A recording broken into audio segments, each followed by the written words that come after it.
Hello friends, स्वागत है आपका हमारे YouTube channel study smart IQ में।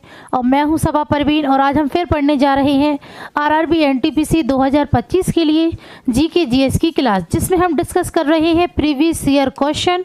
और ये हमारी क्लास 14 है। इससे पहले हम 13 क्लासेस कर चुके हैं। अगर आपको मेरी वीडियो पसंद आती है तो इसे लाइक करें, शेयर करें और सब्सक्राइब करना ना भूलें। तो चलिए स्टार्ट करते हैं। आज का हमारा फर्स्ट क्वेश्चन लेते हैं। सो फर्स्ट क्वेश्चन है, निम्नलिखित में से कौन सा बाघ अभ्यारण्य है। ये 4 ऑप्शन हमें दिए हैं, इनमें से कौन सा बाघ अभ्यारण्य है। तो ये है जिम कॉर्बेट राष्ट्रीय उद्यान। ये बाघ अभ्यारण्य है और यह भारत का सबसे पहला राष्ट्रीय उद्यान है। भारत का सबसे पहला राष्ट्रीय उद्यान। यह कब बना था? तो यह बना था 1936 में। और इसका पुराना नाम क्या है? पुराना नाम, तो इसका पुराना नाम है हैली नेशनल पार्क। ठीक है, हैली नेशनल पार्क इसका पुराना नाम है और इसका नया नाम है जिम कॉर्बेट राष्ट्रीय उद्यान। ठीक है, अब बात करें ग्रेट हिमालय राष्ट्रीय उद्यान, तो ये कहाँ पर है? तो ये है स्थित है हिमाचल प्रदेश में। गिर वन्य जीव अभ्यारण्य, तो यह गुजरात में है। केदारनाथ वन्य जीव अभ्यारण्य, तो यह उत्तराखंड में है। ठीक है, चलिए नेक्स्ट है, भारतीय राष्ट्रीय कांग्रेस का गठन किसने किया? भारतीय राष्ट्रीय कांग्रेस का गठन किसने किया? तो पहले हम बात करें भारतीय राष्ट्रीय कांग्रेस, तो यह है कब बन, इसकी स्थापना कब हुई? तो ये हुई थी 1885 में। कहाँ पर हुई थी? तो ये हुई थी बॉम्बे में।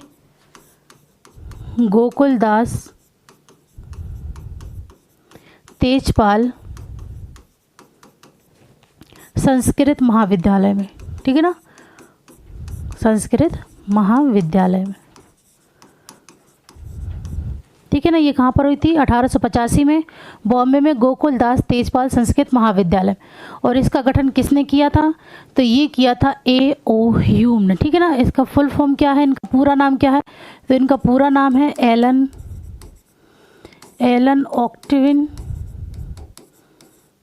Octavian Hume. ठीक है, ये इनका फुल नेम है। ये थे कांग्रेस, भारतीय राष्ट्रीय कांग्रेस के गठन इन्होंने ही किया था। ठीक है, अब बात करें W.C. बैनर्जी, तो ये है पहले अध्यक्ष थे। ठीक है ना, पहले अध्यक्ष थे 1885 में बॉम्बे में। ठीक है, फिर बात करें दादा भाई नौरोजी, तो यह पहले पारसी अध्यक्ष थे। पहले पारसी अध्यक्ष थे 1886 कलकत्ता में। यह 3 बार अध्यक्ष रहे, 3 अलग अलग सेशन में।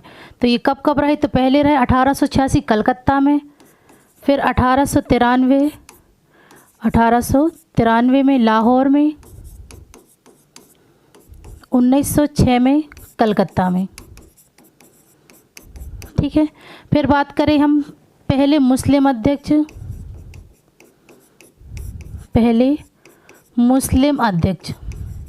तो पहले मुस्लिम अध्यक्ष कौन थे? तो ये थे बदरुद्दीन तैयब जी। बदरुद्दीन तैयब जी ये पहले मुस्लिम अध्यक्ष थे।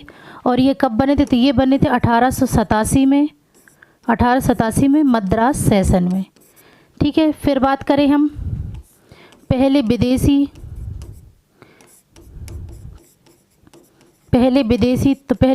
कौन बने थे? तो ये बने थे जॉर्ज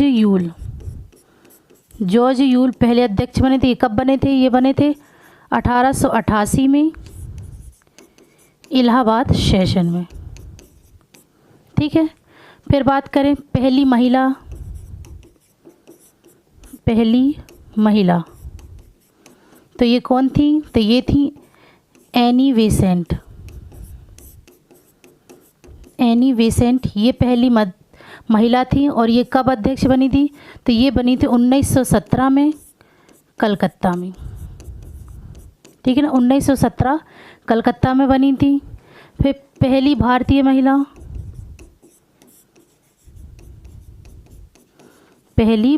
महिला, तो ये कौन बनी थी? तो ये बनी थी सरोजनी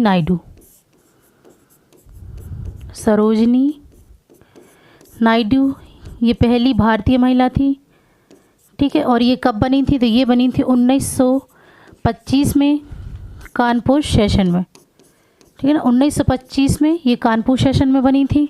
फिर बात करें महात्मा गांधी की, महात्मा गांधी की, तो ये बनी थी 1924 में बेलगांव में, ठीक है ना, बेलगांव में। फिर यहाँ पर हम बात करें सबसे युवा अध्यक्ष, ठीक है ना, सबसे युवा अध्यक्ष। तो सबसे युवा अध्यक्ष कौन थे? तो ये थे मौलाना अबुल कलाम आज़ाद, ठीक है ना, मौलाना अबुल कलाम आज़ाद। ये सबसे युवा अध्यक्ष थे। ये कब थे? तो ये थे 1923 में दिल्ली स्पेशल सेशन में, ठीक है ना। ये 1923 में से दिल्ली स्पेशल सेशन में, और सबसे लंबा कार्यकाल इन्हीं का रहा था, 6 साल का, ठीक है ना। 6 साल का कार्यकाल रहा इनका। कब से कब तक? तो ये रहा 1940 से 1945 तक, ठीक है। 1940 से 1945 तक इनका कार्यकाल रहा, ठीक है। चलिए नेक्स्ट है, चिश्ती सिलसिला के सबसे महत्वपूर्ण शिक्षकों में से एक शेख मोइनुद्दीन चिश्ती दरगाह डैश में स्थित है। तो शेख मोइनुद्दीन चिश्ती दरगाह ये कहाँ पर स्थित है? तो यह स्थित है अजमेर में, ठीक है ना, अजमेर में। नेक्स्ट है, निम्नलिखित में से कौन सा वेब ब्राउज़र नहीं है? वेब ब्राउज़र कौन नहीं है इनमें से? तो ये हमारे पास 4 ऑप्शन दिए हैं, इनमें से कौन सा वेब ब्राउज़र नहीं है? तो यहाँ पर पहले हम देखें सफारी, तो ये वेब ब्राउज़र है। ओपेरा ये भी वेब ब्राउज़र है। और मोजिला फायरफॉक्स तो ये भी वेब ब्राउज़र है। फिर बात करें गूगल की, तो ये वेब ब्राउज़र नहीं है। ये क्या है? तो ये है सर्च इंजन है, ठीक है ना, सर्च इंजन है ये। और इसका राइट आंसर होगा ऑप्शन डी कि गूगल वेब ब्राउज़र नहीं है, ठीक है। नेक्स्ट है, किस राज्य के शासक के निर्वासन को शरीर से प्राण निकल गया कहा गया है? शरीर से प्राण निकल गया है किस शासक के लिए कहा गया है? तो ये कहा गया है अवध को, ठीक है ना, अवध को ये कहा गया है। नेक्स्ट है, जीएसटी किस तरह का कर है? जीएसटी ये किस तरीके का कर है? तो जीएसटी है ये अप्रत्यक्ष कर है, ठीक है ना, अप्रत्यक्ष कर का फुल फॉर्म है गुड्स एंड सर्विसेज टैक्स, ठीक है ना। तो ये इसका फुल फॉर्म है और यह एक अप्रत्यक्ष कर है। तो ये जीएसटी कब लागू हुई थी? ये हुई थी 101 व संशोधन अधिनियम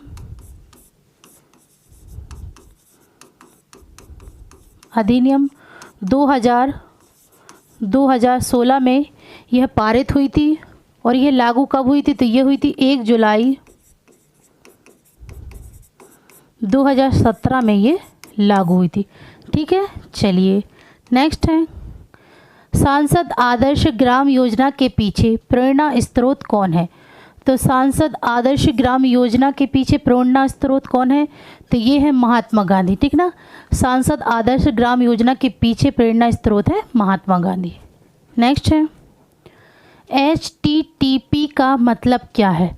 तो HTTP का मतलब या फुल फॉर्म, तो इसका फुल फॉर्म है हाइपर टेक्स्ट ट्रांसफ़र प्रोटोकॉल, ठीक है, हाइपर टेक्स्ट ट्रांसफ़र प्रोटोकॉल।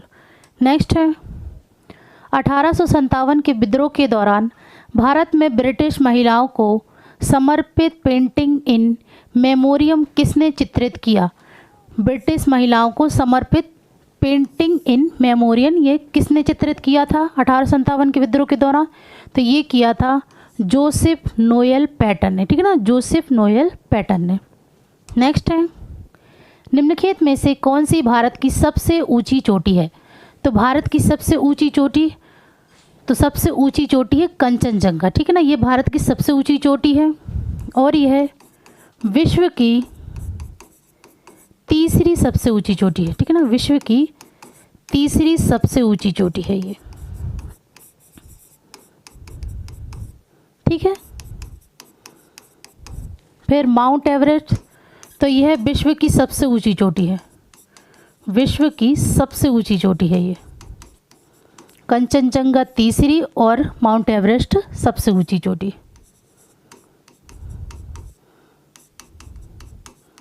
इसकी लंबाई कितनी है? तो इसकी लंबाई है 8,849 मीटर, ठीक है।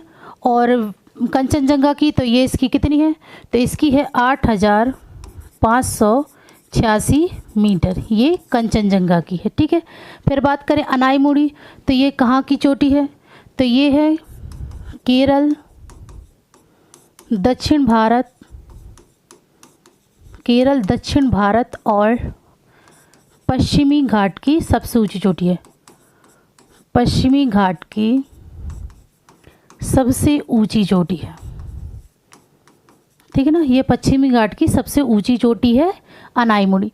फिर बात करें कामेट की, तो ये कहाँ की चोटी है? तो ये है उत्तराखंड, उत्तराखंड और भारत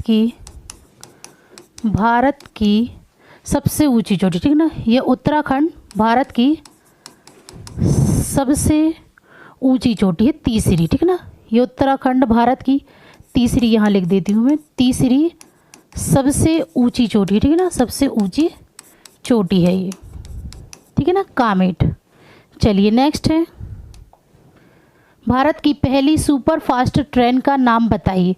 तो भारत की पहली सुपर फास्ट ट्रेन का नाम क्या है? तो इसका नाम है डेक्कन क्वीन, ठीक है ना, डेक्कन क्वीन इसका नाम है। और ये कब चालू हुई थी? तो ये हुई थी 1 जून 1930 में आई थी, ठीक है ना। 1 जून 1930 में ये भारत में आई थी, ठीक है ना, डेक्कन क्वीन।